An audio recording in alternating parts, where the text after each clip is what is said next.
North Pole in Vice Admiral Richard E. Byrd's accounts. Rear Admiral Richard Evelyn Byrd, Jr. was an American naval officer who specialized in feats of exploration. He was a recipient of the Medal of Honor, the highest honor for valor given by the United States, and was a pioneering American aviator, polar explorer, and organizer of polar logistics. On May 9, 1926, Admiral Byrd took off from the Norwegian Arctic island of Spitzenberg along with his pilot Floyd Bennett in an attempt to be the first to fly to the North Pole. About 16 hours later, the pair returned to the island in their Fokker tri-motor airplane, the Josephine Ford, saying that they had indeed accomplished the feat. Byrd submitted his navigational records to the U.S. Navy and a committee of the National Geographic Society, one of his sponsors, who confirmed the accomplishment according to the Ohio State University libraries. Byrd was hailed as a hero and given the Medal of Honor.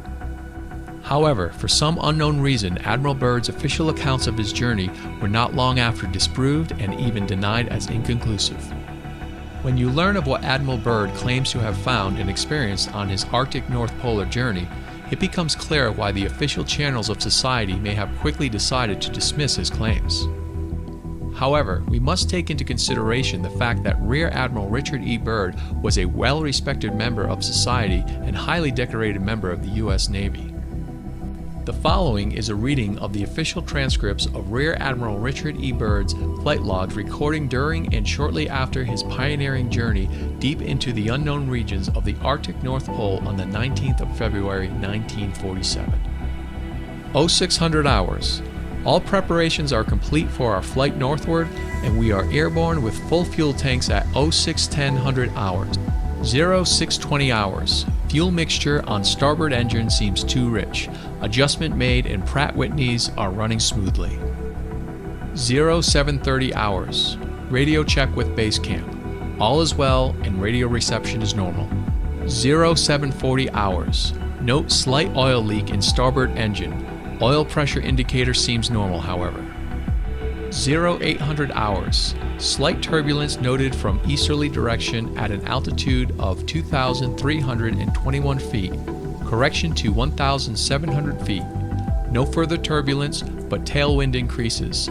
Slight adjustment in throttle controls. Aircraft performing very well now. 0815 hours. Radio check with base camp. Situation normal. 0830 hours.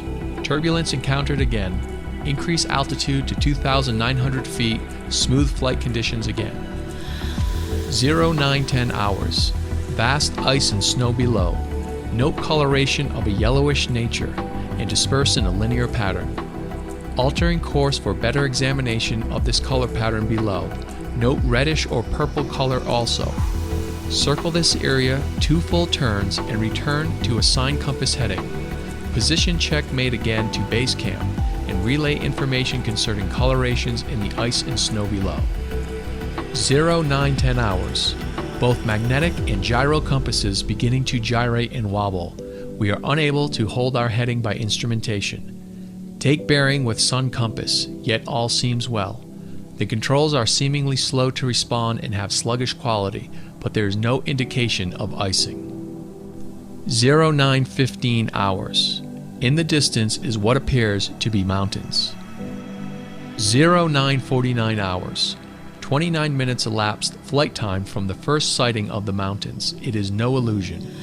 They are mountains and are consisting of a small range that I have never seen before. 0955 hours. Altitude change to 2,950 feet, encountering strong turbulence again. 1000 hours. We are crossing over the small mountain range and still proceeding northward as best as can be ascertained. Beyond the mountain range is what appears to be a valley with a small river or stream running through the center portion. There should be no green valley below. Something is definitely wrong and abnormal here. We should be over ice and snow. To the port side are great forests growing on the mountain slopes. Our navigation instruments are still spinning. The gyroscope is oscillating back and forth. 1005 hours. I alter altitude to 1,400 feet and execute a sharp turn to better examine the valley below. It is green with either moss or a type of knit grass. The light here seems different. I cannot see the sun anymore. We make another left turn and we spot what seems to be a large animal of some kind below us. It appears to be an elephant. No, it looks more like a mammoth. This is incredible. Yet there it is. Decrease altitude to 1,000 feet and take binoculars to better examine the animal. It is confirmed. It is definitely a mammoth-like animal. Report this to base camp. 10:30 hours. Encountering more rolling green hills now. The external temperature indicator reads 74 degrees Fahrenheit. Continuing on our heading now. Navigation instruments seem normal now. I am puzzled over their actions. Attempting to contact base camp. Radio is not functioning. 11:30 hours. Countryside below is more level and normal, if I may use that word. Ahead we spot what seems to be a city. This is impossible. Aircraft seems light and oddly buoyant. The controls refuse to respond. My God. Off our port and starboard wings are a strange type of aircraft. They are closing rapidly alongside. They are dish-shaped and have a radiant quality to them. They are close enough now to see the markings on them. It's a type of swastika. This is fantastic. Where are we? What has happened? I tug at the controls again. They will not respond. We are caught in an invisible vice grip of some type. 11:35 hours. Our radio crackles and a voice comes through in English with what is perhaps a slight Nordic or Germanic accent. The message is, "Welcome, Admiral, to our domain. We shall land you in exactly 7 minutes. Relax, Admiral, you are in good hands." I note the engines of our plane have stopped running. The aircraft is under some strange control and is now turning itself. The controls are useless. 11:40 hours. Another radio message received. We begin the landing process now, and in moments the plane shudders slightly and begins a descent as though caught in some great unseen elevator. The downward motion is negligible, and we touch down with only a slight jolt. 11:45 hours. I am making a hasty last entry in the flight log. Several men are approaching on foot toward our aircraft. They are tall with blonde hair. In the distance is a large shimmering city pulsating with rainbow hues of color. I do not know what is going to happen now, but I see no signs of weapons on those approaching. I hear now a voice ordering me by name to open the cargo door. I comply. End log. From this point, I write all the following events here from memory. It defies the imagination and would seem all but madness if it had not happened. The radio man and I are taken from the aircraft and we are received in a most cordial manner. We were then boarded on a small platform-like conveyance with no wheels. It moves us toward the glowing city with great swiftness. As we approach, the city seems to be made of a crystal material. Soon we arrive at a large building that is a type I have never seen before. It appears to be right out of the design board of Frank Lloyd Wright, or perhaps more correctly, out of a Buck Rogers setting. We are given some type of warm beverage which tasted like nothing I have ever savored before. It is delicious. After about 10 minutes, 2 of our wondrous appearing hosts come to our quarters and announce that I am to accompany them. I have no choice but to comply. I leave my radio man behind and we walk a short distance and enter into what seems to be an elevator. We descend downward for some moments. The machine stops and the door lifts suddenly upward. We then proceed down a long hallway that is lit by a rose-colored light that seems to be emanating from the very walls themselves. One of the beings motions for us to stop before a great door. Over the door is an inscription that I cannot read. The great door slides noiselessly open and I am beckoned to enter. One of my hosts speaks. "Have no fear, Admiral. You are to have an audience with the Master." I step inside and my eyes adjust to the beautiful coloration that seems to be filling the room completely. Then I begin to see my surroundings. What greeted my eyes is the most beautiful sight of an entire existence. It is in fact too beautiful and wondrous to describe. It is exquisite and delicate. I do not think there exists a human term that can describe it in any detail with justice. My thoughts are interrupted in a cordial manner by a warm, rich voice of melodious quality. "I bid you welcome to our domain, Admiral." I see a man with delicate features and with the etching of years upon his face. He is seated at a long table. He motions me to sit down in one of the chairs. After I am seated, he places his fingertips together and smiles. He speaks softly again and conveys the following. We have let you enter here because you are of noble character and well known on the surface world, Admiral. Surface world, I half gasped under my breath. Yes, the Master replies with a smile. You are in the domain of the Ariani, the inner world of Earth. We shall not long delay your mission, and you will be safely escorted back to the surface and for a distance beyond. But now, Admiral, I shall tell you why you have been summoned here. Our interest rightly begins just after your race exploded the first atomic bombs over Hiroshima and Nagasaki, Japan. It was at that alarming time we sent our flying machines, the Flugelrads, to your surface world to investigate what your race had done. That is of course past history now, my dear Admiral, but I must continue on. You see, we have never interfered before in your race's wars and barbarity, but now we must, for you have learned to tamper with a certain power that is not for man, namely, that of atomic energy. Our emissaries have already delivered messages to the powers of your world, and yet they do not heed. Now you have been chosen to be witness here that our world does exist.